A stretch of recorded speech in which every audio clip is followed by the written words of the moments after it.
Hello viewers, আসসালামু আলাইকুম। তো চলে আসলাম আজকে আরেকটা রান্না নিয়ে। এখানে দেখতে পাচ্ছেন লাউ এবং ধনিয়া পাতা, সাইডে অন্যান্য তরকারি আছে, মূলা আছে। তো আমি আজকে লাউ দিয়ে রুই মাছ রান্নাটা আপনাদের মাঝে শেয়ার করব। তো যাদের ভালো লাগবে অবশ্যই আমার পেজের পাশে থাকবেন এবং লাইক কমেন্ট শেয়ার করবেন। আপনাদের ভালোবাসা নিয়েই এগিয়ে যেতে চাই। তো যাই হোক, আমি লাউটা দেখিয়ে বোঝা যাচ্ছে কতটা কচি। আপনারা দেখতে পাচ্ছেন অনেকটাই টাটকা এবং ফ্রেশ আর সারমুক্ত।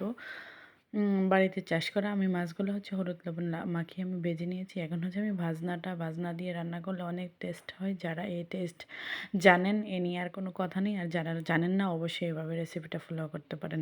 তো এখানে পরিমাণ মতো তেল দিয়ে একটা পেঁয়াজ কুচি দিয়ে তারপর আমি একটু ব্রাউন কালার করে নিয়েছি।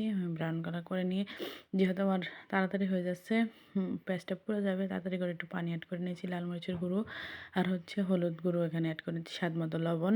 আর আমি অনেকগুলো ধনিয়া পাতা অ্যাড করবো এখন থেকে। আর আমি ধনিয়া গুঁড়াটার ইউজ করব না। তো লাউটা কম মশলাই ভালো লাগে। তো লাউ আমি ভালোভাবে নেড়ে চেড়ে লাউটাকে আমি একটু এখন ঢাকনা দিয়ে ডেকে সুন্দরভাবে একটু কষিয়ে নেব। তো এই ফাঁকে আমি বাজনাগুলো পাটাই অলরেডি বেটে নিয়েছি, আপনারা দেখতেই পেয়েছেন। তো এখন ভালোভাবে সুন্দরভাবে একটু নেড়ে চেড়ে ঝোলের জন্য আমার কষিয়ে নেওয়া হয়ে গেছে। ঝোলের জন্য আমি জাস্ট পানিটা অ্যাড করে নিচ্ছি। তো আমার পানি অ্যাড করে নেওয়া হয়ে গেছে। আর এখন আমি উপর দিয়ে কাঁচামরিচ গ্রানের জন্য অ্যাড করে নিয়েছি। আর ধনিয়া কেটে রাখা বাজনাগুলো এখন অ্যাড করে নেব। আর কেটে রাখা মাছগুলো এখন অ্যাড করে নিচ্ছি এক এক করে।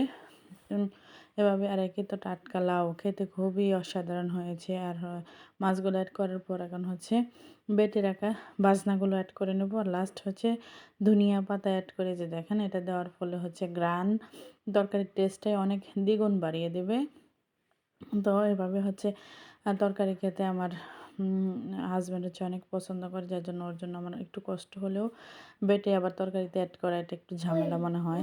তো অনেক করে আমি তরকারিটা রান্না করে ফেলেছি। এখন প্রসেস করে রাখা তো একবারে ফ্রেশ টাটকা ধনিয়া পাতাগুলো অ্যাড করে নিলাম। এখন শীত, অনেক ধনিয়া পাতা আছে।